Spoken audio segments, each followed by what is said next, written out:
بسم اللہ الرحمن الرحیم۔ ناظرین، ہم آج کے لیکچر میں بدھ مت کی مذہبی تعلیمات پر بات کریں گے۔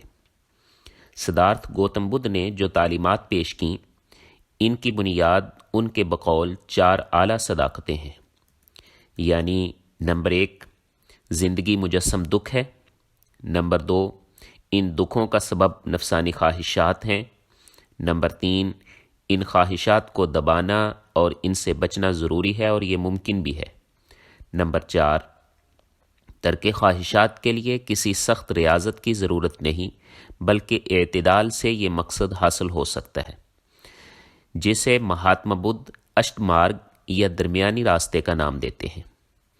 پھر اشٹ مارگ یا درمیانی راستے کے حصول کے لیے جو عملی خاکہ ترتیب دیا گیا ہے وہ 8 امور پر مشتمل ہے، یعنی نمبر 1 صحیح علم و عقیدہ، نمبر 2 صحیح ارادہ و مقصد، نمبر 3 صحیح کلام، نمبر 4 صحیح عمل، نمبر 5 صحیح سلوک، نمبر 6 صحیح جد و جہد، نمبر 7 صحیح یادداشت، نمبر 8 صحیح غور و فکر۔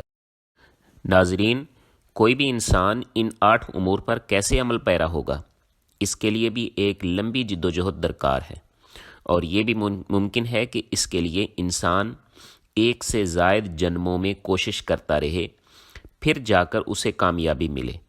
لہٰذا سدھارتھ گوتم بدھ کے مطابق ان 8 باتوں کے حصول کے لیے 4 مراحل سے گزرنا ہوگا۔ پہلا مرحلہ یہ ہے کہ انسان اس بات کا عہد کرے کہ میں بدھ کے نظام میں داخل ہو کر اس کے طریقے کو اپناؤں گا، پھر اس پر عمل اور کوشش شروع کر دے۔ دوسرا مرحلہ یہ ہے کہ اس عہد کے مطابق زندگی گزارتے ہوئے جب انسان آخری سے پہلا جنم لیتا ہے تو اس کے اکثر فاسد خیالات ختم ہو جاتے ہیں۔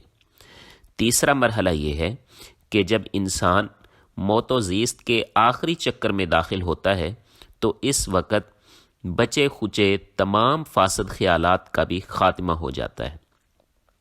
چوتھا اور آخری مرحلہ یہ ارتھ کا مرحلہ ہے، جو حقائق سے آگاہی اور موت کا درمیانی وقفہ ہے۔ تب موت کے ساتھ ہی اسے نروان حاصل ہو جاتا ہے۔ ناظرین، یہ تو ایک عام بدھ کے لیے عملی خاکہ ہے، لیکن پھر جو لوگ مکمل طور پر اپنے آپ کو بدھ مذہب کے لیے وقف کر دیتے ہیں اور دنیا سے لا تعلق ہو کر رہبانیت اختیار کر لیتے ہیں، وہ بھکشو کہلاتے ہیں۔ ان سے کچھ مزید احکام و پابندیوں کا تقاضا کیا جاتا ہے، لہٰذا ہر بھکشو سے مزید 10 باتوں پر عمل پیرا ہونے کا مطالبہ کیا جاتا ہے۔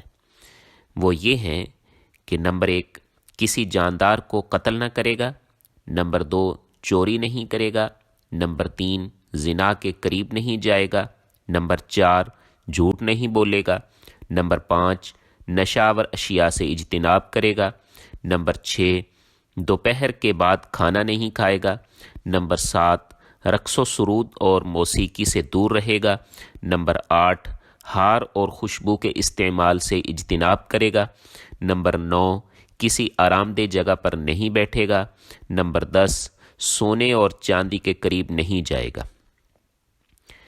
پھر جب ہم بدھ مت کی تعلیمات کا مطالعہ کرتے ہیں تو ہم اس نتیجے پہ پہنچتے ہیں کہ بدھ میں توبہ کا کوئی تصور نہیں۔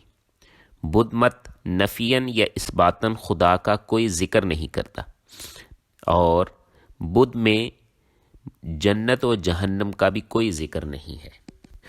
سامعین، جیسا کہ پہلے بھی بتایا جا چکا ہے کہ بدھ مت کو ماننے والوں کی ایک بڑی تعداد ہے جو دنیا کے مختلف خطوں میں آباد ہے۔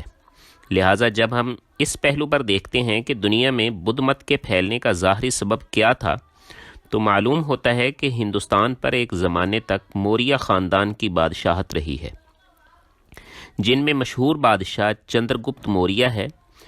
آگے چل کر 270 قبل مسیح میں اس کا پوتا راجہ اشوک تخت نشین ہوا، اور اس دوران اس نے بدھ مذہب کو قبول کر لیا۔ پھر یہی راجہ اشوک نہ صرف ہندوستان بلکہ پوری دنیا میں بدھ مت کی اشاعت کا سبب بنا۔ اس نے ساری دنیا میں بدھ مت کے تبلیغی مشن بھیجے اور بدھ مت کی تعلیمات کو تحریری صورت میں محفوظ کیا۔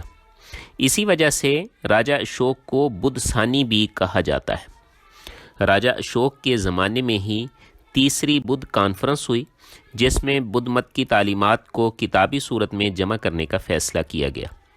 تریپتاکا یعنی 3 ٹوکریاں یا 3 باسکٹس کے نام سے بدھ مذہب کی تعلیمات کو 3 کتب میں جمع کیا گیا، جن میں پہلی کا نام وینا پتاکا ہے۔ اسے پالی وینا نے مرتب کیا۔ اس میں بدھ تنظیم کے راہبانہ اصول و قواعد درج ہیں۔ دوسری کا نام ستا پتاکا ہے۔ اسے انند نے مرتب کیا۔ یہ بدھ مت کے عقائد اور اخلاقی تعلیمات پر مشتمل کتاب ہے۔ اور تیسری کا نام ابھیدھما ہے۔ یہ متکلمانہ بحثوں پر مشتمل ہے۔ ناظرین، اس کے ساتھ ہی ہمارا آج کا لیکچر اپنے اختتام